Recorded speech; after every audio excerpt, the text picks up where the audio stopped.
Thanks for staying with us on News Hub. We did promise you a bumper package today, and we're keeping that promise. Still taking a look at the state of the nation, we're going to be talking to someone who's been in the news year in, year out, and whose perspective we seek this morning as to what is happening in the nation and how those in the position of authority are handling issues, as well as you, Nigerian, watching us at this point in time. He's a human rights activist, a pro-democracy campaigner, blogger, writer, lecturer, and a publisher. Your guess is as good as mine. We present to you Omoyele Sowore. Omoyele Sowore, thank you so much for being part of News Hub this morning. How are you doing?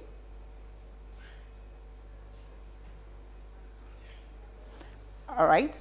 Can you please just unmute? Okay. All right. Can you unmute your device? Okay. My device is unmuted. I don't know what's wrong on your side. Okay, we can hear you clearly now, Omoyele. Thank you very much for being part of the program. All right. If you can hear me right now, let's talk about the state of the nation, Nigeria. Many people all over the world have different tales to tell, bearing in mind the things we're faced with as a nation and the truth behind so many things that many people seek, especially when you talk about the recently held #EndSARS protest in the country. Let's talk about your journey to activism in the country and where you think we are as a nation today. Well, very sadly, we're nowhere. We're in the middle of nowhere. When I mean middle of nowhere, we're like a country in like a ship that has just been run aground because the captain of the ship doesn't have an idea how to steer a ship, and the country has just been grounded. It's been grounded for a while, but because we're peculiar people, we have peculiar characteristics, we have resiliences that you can't even describe. We have refused to accept that the country, Nigeria, I don't call it a nation, has been grounded for a while now. That's the truth. Right. I'm sure also to you, since you were in the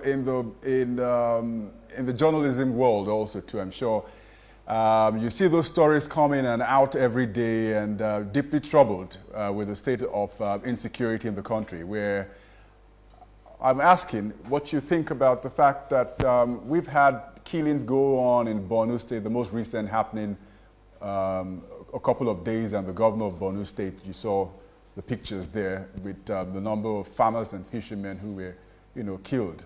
Very unfortunate. But if you want to look at insecurity in the country, what would you say is the number one problem you think you can pick out? The number one problem is when you talk about security, you talk about security agencies. And security agencies are mostly composed of the Army, the Navy, the Air Force, the police.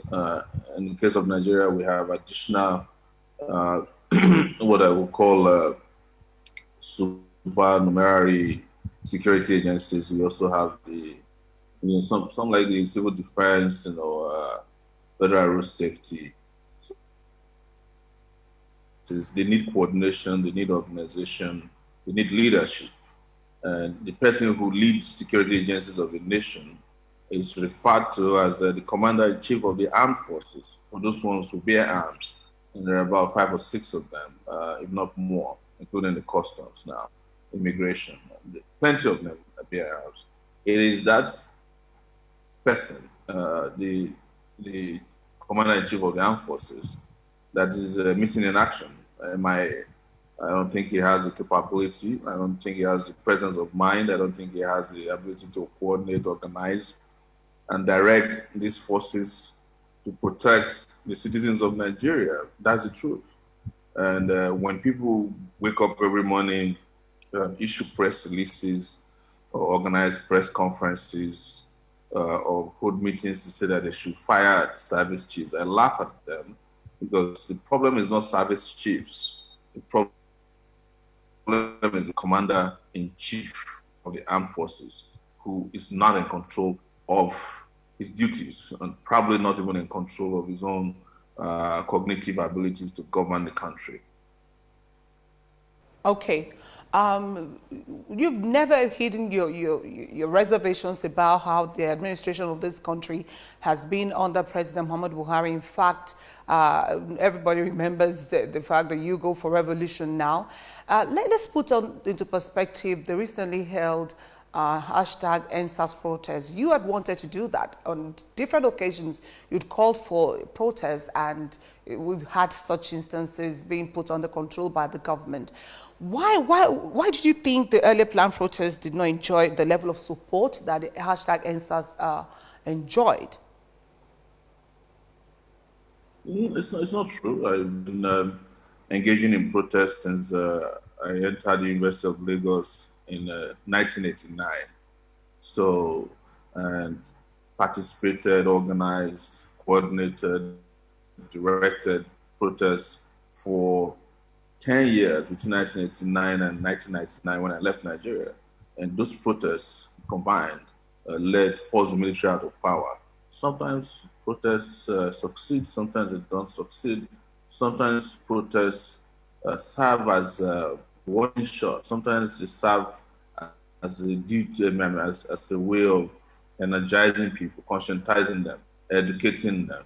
So protests have a variety of functions and duties. In our own case, we started a revolutionary protest in 2019.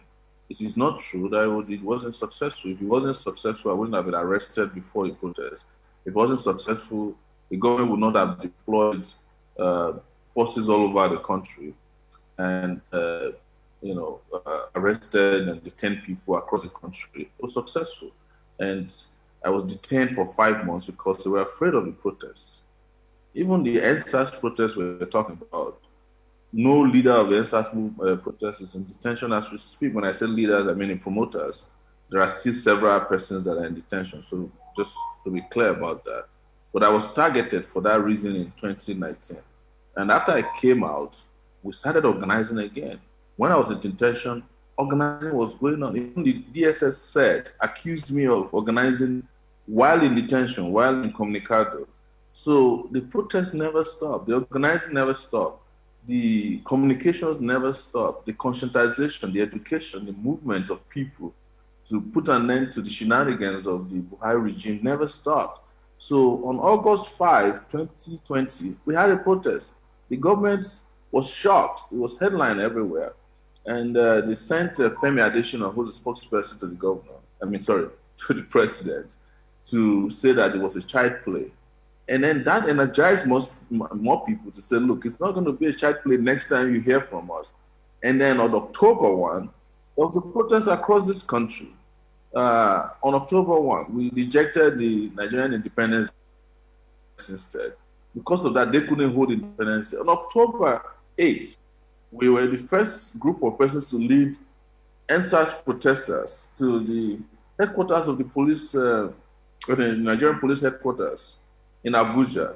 And then on October 9, there was another protest in Abuja where some young persons were arrested. I went to the police station to bail them out. On October 10, the major protest broke out in Abuja. Also on October 8 in Lagos, FAS, Runtown led the protest. So these protests have connections.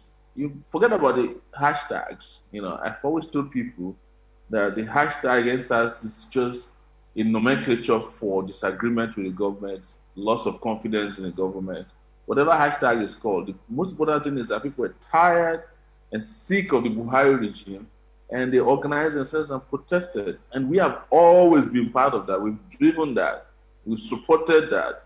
We've participated in that. We've led so many of it. A lot of protests that you saw happen during NSAS were led by members of Revolution Now across Nigeria. And but I'm not saying that we were the only ones who participated, but a lot more people participated because we have kept the against this government going since 2019. One moment, Omoyele Sowore, did you just say that the hashtag NSAS protest that we saw across the nation was led by members of Revolution Now? I didn't say it was led. Most of the groups you saw, like in Ikeja, I told you that in Abuja, which is not disputable, you can ask your reporters if they are in town, I was the first to lead the protest. Aisha Yusufu to the police headquarters. We're the first to go to the police headquarters. We took their animal blood and inscribed on the floor NSAS and stayed there until the whole country was watching. So Raphael Adebayo was also the four of us, and this was well covered. You know, in Ikeja, Revolution Now participated. In Lekki, a lot of our people were there. In Abuja, every day that the NSAS protest took place, our members were there. So lots, of course, different groups joined across the country. I'm giving you verifiable information. Right, still talking with Omoyele Sowore. We're going to take a quick break. We come back, we have some more questions for him. Meanwhile, you can go on social media, follow us at Silverbird News 24. Any questions you put out there, we'll take them also too for him. Please stay with us.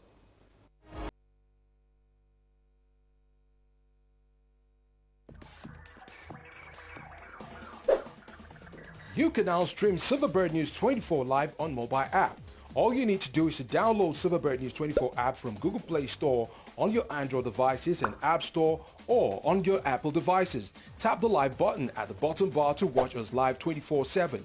You can enjoy all our news programs including Pidgin News and program. Silverbird News 24. The news never stops. Breaking news stories, insightful documentaries, news reports from around the globe, and original news content now available 24 hours daily on StarTimes Channel 109. Stream live on YouTube at www.youtube.com/SilverbirdN24 Live. Follow on Facebook at Silverbird News 24, on Twitter at SilverbirdN24, and on Instagram at SilverbirdN24. Silverbird News 24, the news never stops. Welcome back, and still with Omoyele Sowore, rights activist, publisher, as well as a former presidential candidate. Great to have him join us virtually this morning. And big questions we're asking you this morning. Remember, you can follow us on Silverbird TV as well as Silverbird News 24 on Twitter. Any questions, comments, we'd love to hear them. So, there's Omoyele Sowore, there's a big debate going on online and offline also, I can imagine, on what to do with protest. You've had groups come out to say that, including the also organized labor, over the electricity tariff hike and increase in the pump price of fuel, that Nigerians be patient, we'll have to do all the negotiations. If it fails, then we go ahead with the protest. People say you're a toothless bulldog. The IG has come out and said that we would not allow those protests that happened during the NSAS, which was hijacked by hoodlums at some point, led to anarchy and chaos all across major cities in the country, to reoccur.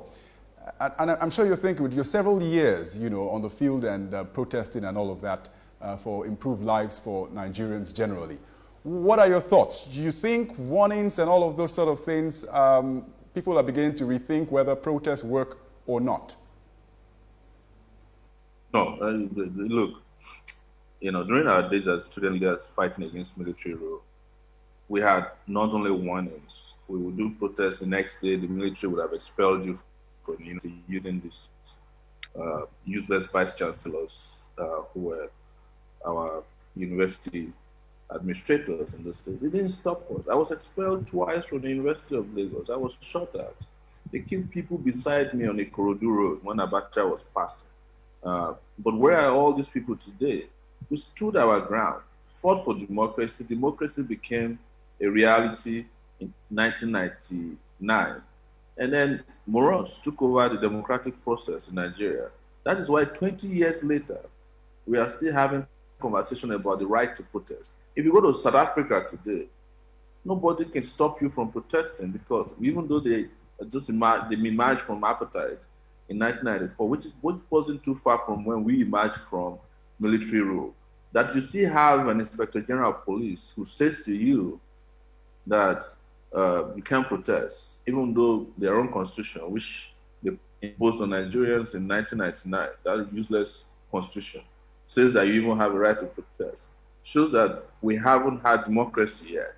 And that is why this struggle that was going on now must be seen as a struggle for freedom all over again. It's like fighting for independence all over again, so that you can have that breathing space to do what is right and just in your own society, so that you can restore your citizenship, that the police officer doesn't shoot at you because you have cornrows on your head, or that the army doesn't shoot at you, whether with blank bullets or live bullets, because you are demanding for your rights in an organized and peaceful manner. That is what democracy is about. When you don't have these tenets fulfilled within a democratic process, you don't have a democracy. You just have people who are running a country like a jungle. And that's why sometimes when you hear people say Nigeria is a zoo, I disagree with them. Zoos are better organized than Nigeria as it is now, because when you go to a zoo, they have doctors, they have a time to eat, those animals get attended to, some of them even get some kind of education. You don't get any of those things in Nigeria. Nigeria is totally a jungle. And all these officials that you're talking about, all these criminal elements that you're talking about, are just further infuriating Nigerian people.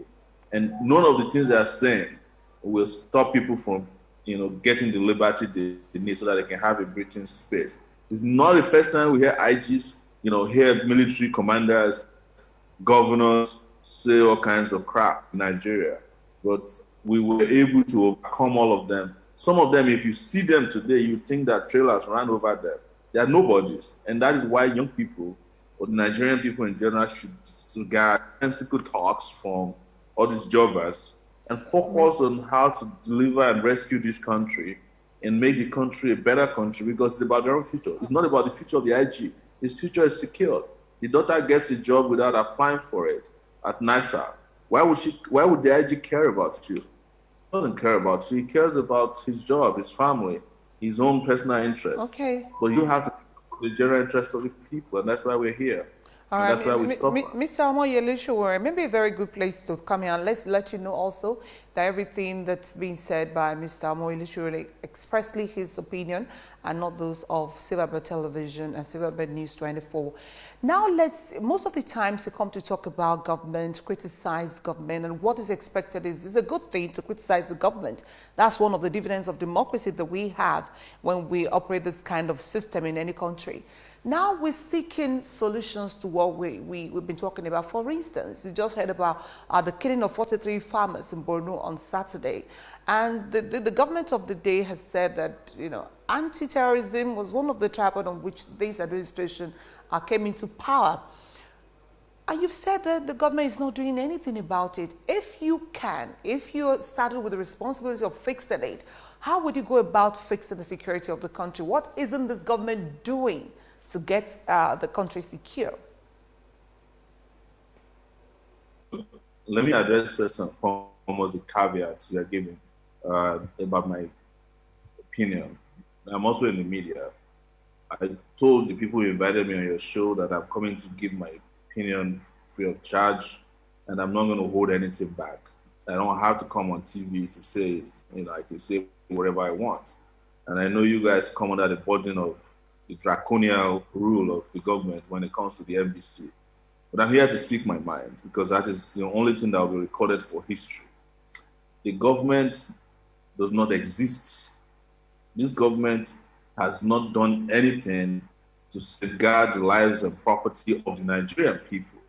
The government doesn't have competent people to handle security.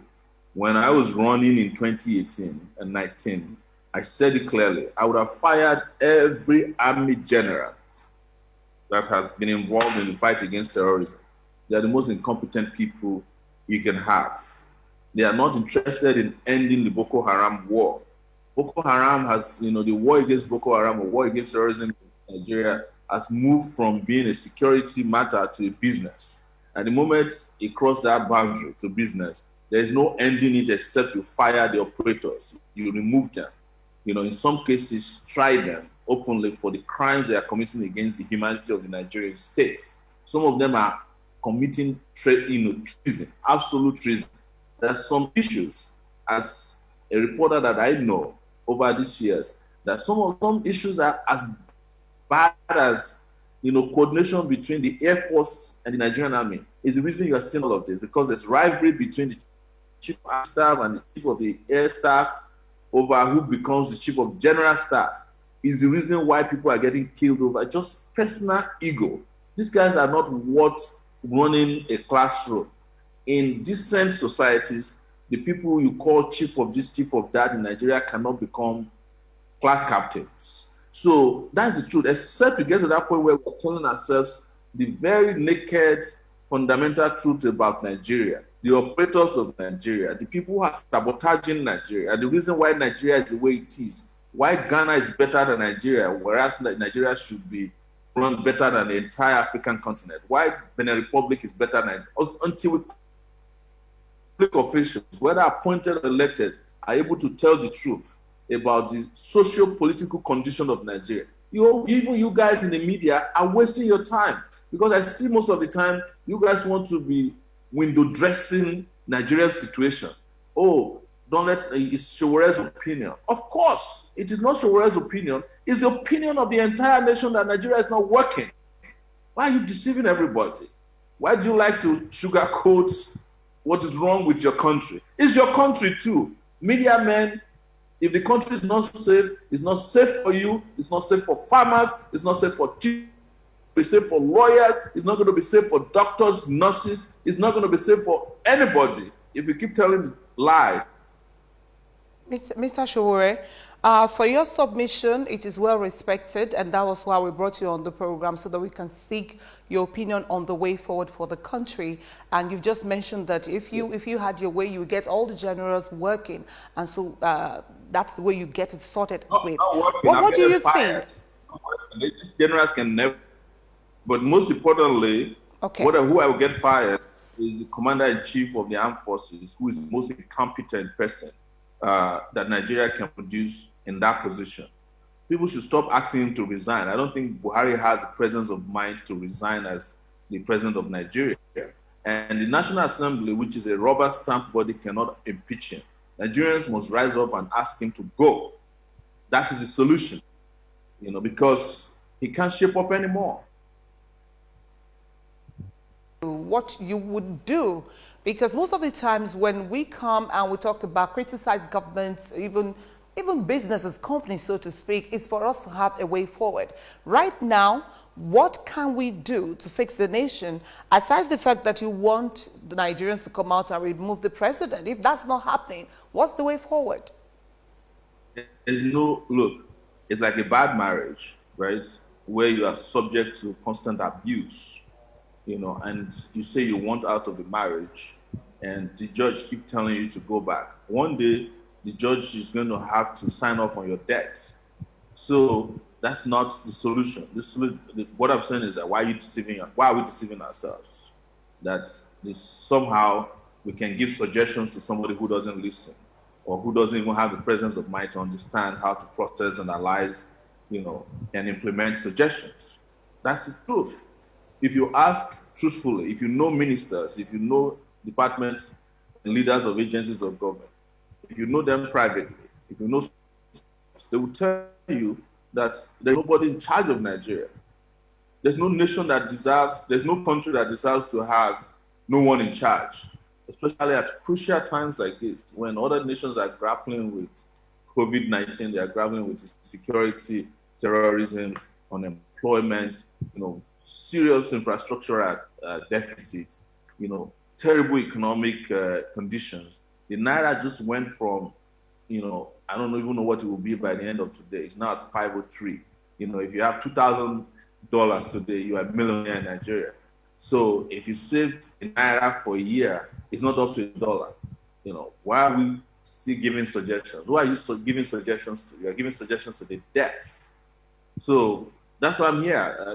I'm not talking to you from outside of Nigeria. I'm talking to you from Abuja, where I've been restricted for more than a year ago by a judge because they manipulate the judicial process. Not everything is wrong, but I'm not speaking to you in hiding. I'm talking to you in Nigeria, just to tell you the truth. And I'm not part of the people who will be lying to you that if you offer suggestions, in different formats that somebody is going to process. There's nobody to process your suggestions, and there's not a situation. If that's the situation, why don't you just tell yourself the truth? All right, Mr. Sowore, something I want you to also impute, because there's never, a lot of people don't think there's an end to us speaking truth to power. We keep on doing this until we get some improvement in the situation. When you say we look at the pressure on government, interestingly, when you ran for presidency in 2019, your party did run on a broad space. So you had people who were vying for office at National Assembly, State Assembly, at the different levels, which meant that you, as an individual, as the party's flag bearer, did understand it was important that if you even did get into Aso Rock, you had to have your people in place to promote your party's policies, which is how democracy works by and large. So I'm a bit taken aback when you say if we don't get things to work either through protest to get policies to change for the betterment of the people, we cannot work through the National Assembly, who are the elected representatives of the people, to make things work, even if it appears slow in your perspective.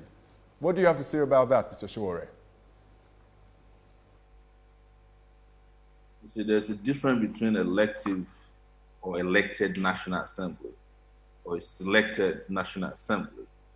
Unfortunately, Nigeria has a bunch of selected national. It participated in 2019 election, and I can tell you categorically, and this is my position, and it's recorded at the DSS, where I spent 5 months in 2019. There was no election. These guys just went around the country riding roughshod on voters, bribing voters. They started doing what they call see and buy. That is not democracy. Those are not elections.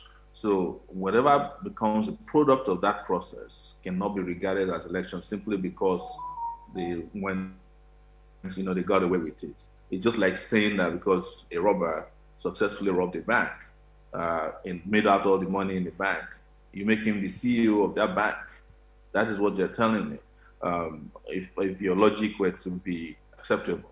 I'm saying there were no elections in 2019. They know it. It was one of the reasons why they panicked when we started talking about revolution now, because they knew that they would be exposed fundamentally. So, and if you look at the National Assembly as media person, do you see anything at the National Assembly that shows to you that somebody is representing you? I think even the UK Parliament is a better representation of Nigerians than the Nigerian National Assembly. The UK Parliament debated NSAS for 2 days last week. Up into the night, they woke up the next day, they kept discussing about NSAS and how soldiers and police kill people extrajudicially. Have you seen a plenary session at the National Assembly of Nigeria that is including the Senate and the House of Reps discussing NSAS, the most important issue in the country? Even as we speak, the Senate President has not issued a statement about the killings in Borno. The Speaker issued a tepid statement. But the only act of National Assembly that you can remember in the last 2 weeks is the Speaker's security aide shooting a newspaper vendor. The National Assembly, I remember in the last 2 weeks. So again, I will refer to them as elected representatives of the people. They're not representing anybody, they're representing themselves. The social media space, you also run your business largely online, so to speak. Do you think this space is a tiger to be tamed or a dove to be left in the air? You see, when you start organizing the social media space, then you are giving the impression that there's something wrong with the social media space. There's nothing wrong with the social media space. What is wrong with Nigeria is the governance space. And the social media is just reminding people on in momentous ways of how governance has failed. And people in government are then pointing to social media as a problem, which is a distraction. The problem is the government, not the social media space. The social media space is not only applicable to Nigeria, it's a global space for calling leaders to account, for ensuring transparency, for calling out people who ordinarily are beyond being called out, under. The reason why social media is so powerful in Nigeria is because other arms of governance in Nigeria have failed the people. So people have resorted to using the social media as their own little parliament. It is their own judiciary. It is their executive space. But don't also forget that the social media space is also an employer of labor. a lot of people who are creatively space to make money for themselves, to survive. Engagement and interaction for citizens. That is why government wants to shut it down. The reason why government is so crazy about the social media space or department, as I like to call it, is because it's giving them such a hard time that they don't have. There's nothing wrong with the social media space. The conversation we are having today is being facilitated by a disruptive person who created Zoom, right?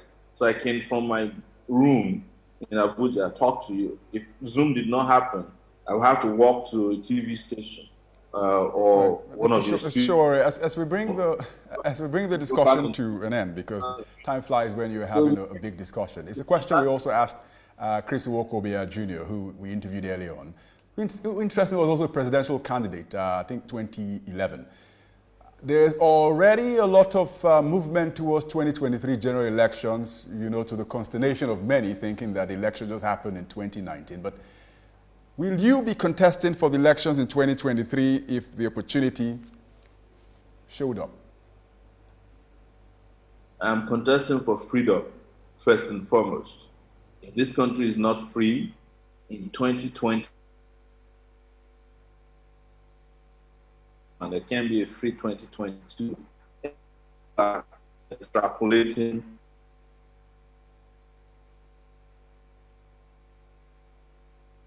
what needs to happen is the presence of now. We have an urgency of now. How do people in Maiduguri survive and vote in 2023 if they are slaughtering them and cutting off their throats, even when they're engaging in legitimate business of farming? How do the people of Zamfara get to 2023? How do people in Lagos get to 2023 when you're shooting them when they engage in peaceful protests? How do people of Southern Kaduna get to 2023? People of Benue, Plateau State, how do our IPOB members or friends in the Southeast get to 2023? How do Shiites get to 2023 with this kind of government? So people who are calculating based on 2023 are doing what is natural about them, you know, gambling about the political future of Nigeria. I'm not a gambler. I am a realist. I'm a pragmatist. We want this country to be better because we have to leave now. Apologies, we have to go now. If you can hear me, Mr. Sowore. We have to go now, but within 30 seconds, if you can. I'd like for you to really clear this, and it's within 30 seconds, please. There's a rumor that you're being used by some enemies of Nigeria to destabilize the country, and that you've been heavily funded to do that. Can you clear the airs on that as we round up on the show today? I didn't need to clear the air. The same allegation was made against me when I was arrested in 2019 that I was given $100 million and that I've gone to Dubai to destabilize the country. When I was detained for 5 months, they took the evidence before a court, and when there was no evidence, they themselves withdrew that charge that I was engaging in money laundering because they discovered that stupidly and ignorantly, I'd never traveled to Dubai. So they withdrew the charges of money laundering, they withdrew the charges of cyber stalking, and they left the laughable, treasonable felony. So, you know, it's natural that when government is lost relevance and, you know, any form of intelligence, they start running around throwing allegations around. And I expect that you, the guys in the media, will do a better job.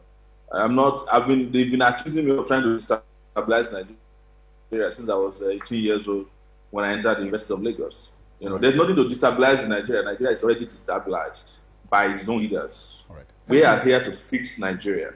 Thank you. Thank you very much, Omoyele Sowore, former presidential candidate as well as rights activist, publisher. It's been great speaking with you. We'll touch bases with you, hopefully in the future. Thank you. Have a nice day. All right, and so there it goes. Massive interviews we have this morning. First with Chris Iwokobia, then with Omoyele Sowore. And also for you for stopping by to be part of the newspaper review segment. Mostly to you for watching. Just go on our social media platforms. Please keep tweeting, retweeting, and posting. You can watch this program all over again when you go to our website. That's the show, News Hub Today. It returns tomorrow at 7 o'clock in the morning. I'm Shion Oyediji. Have a beautiful day. And I'm Omoyele.